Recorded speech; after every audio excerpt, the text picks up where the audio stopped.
Henry and the Day of Difficult Choices. Henry was discombobulated. Actually, that was the one thing that was cheering him up. That long and silly word, discombobulate.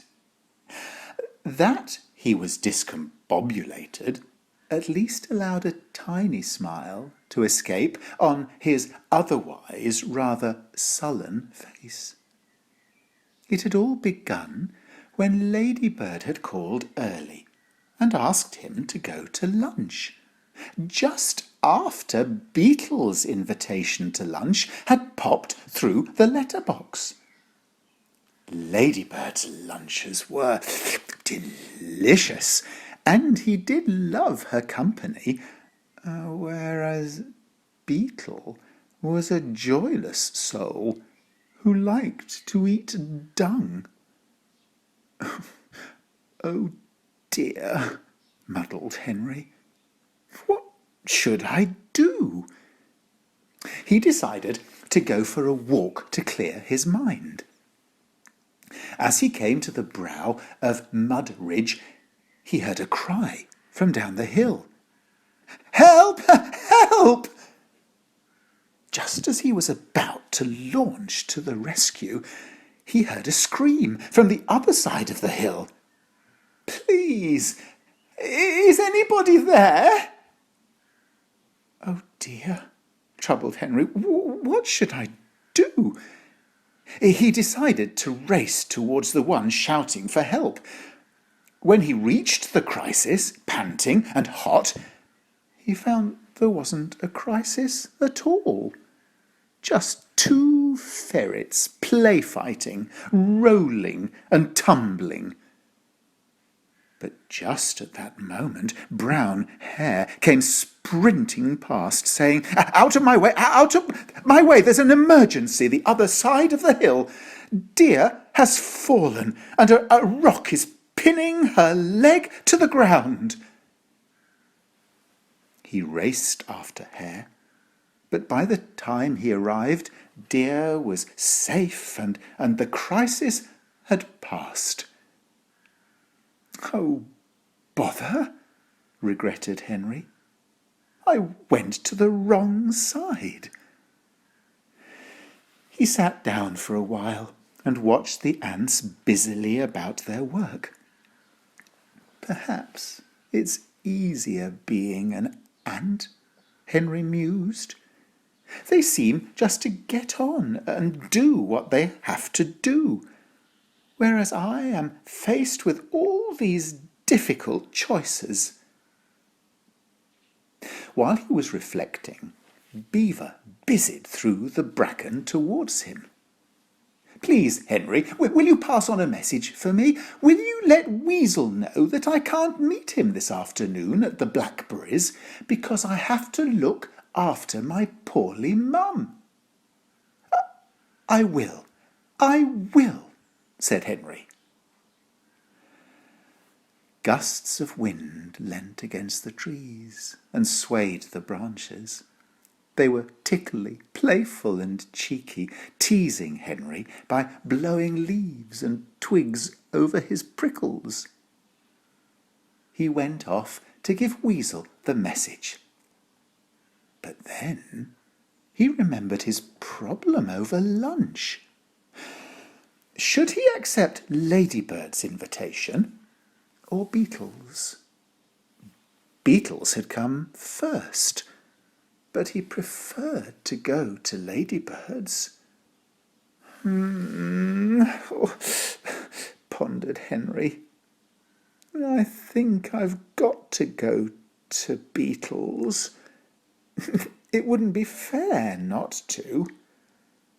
So, with something of a heavy heart, he popped a note through Beetle's door accepting the invitation. Because he had become distracted by the problem over lunch, he forgot about Weasel altogether and went home to have a wash before lunch. Later, his fears were realized when Beetle produced a lunch of various forms of dung and sat there, not making conversation, but glumly filling his tummy. The boredom, though, was short-lived, because there was a sharp rap on the door, and the field vole, looking very distressed, said, "Quick, quick, the ants are attacking Ladybird, and we must help her." Henry and Beetle and other friends rushed to the rescue just in time and drove the ants away. "Oh dear," sighed Henry. "If I had come to Ladybird's for lunch, none of this would have happened." He spent the rest of the afternoon comforting Ladybird and trying to clear up her home after the ant invasion. It was only when the dark began to creep through the forest that an awful thought struck Henry. Weasel! He had forgotten to pass on Beaver's message. Bidding his goodbyes to Ladybird, he rushed to the blackberry patch, and indeed found Weasel looking most agitated and upset. Henry was so sorry, and apologized again and again, and so many times, in fact, that in the end Weasel had to beg him to be calm, because he accepted his apology. That night Henry sat discombobulated. That tiny smile peeped through. That the day had had so many choices that it all crashed together and made a muddle and a mess. It seemed that however much he had wanted to do right, what he had done was wrong, as though a game was being played with him that he couldn't win, and a puzzle set for him that he couldn't solve. That night he tossed and turned in his sleep, and dreamt of trying to find his way out of a maze. Whichever way he went, it only led him round in circles and back to where he had started. He woke early and watched Spider eating her old web, then using her liquid silk to make a solid thread that the breeze lifted to carry her to a nearby branch, and there her work of weaving her new web began.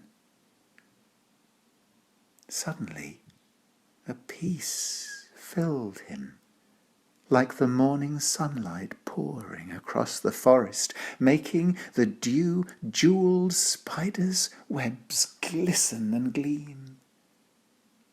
The experiences of life were like the spider's web, filled with experiences and choices from which Henry could digest and learn and then move on to the new day to weave again.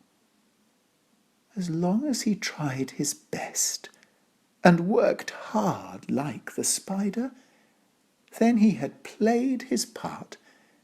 He could do no more.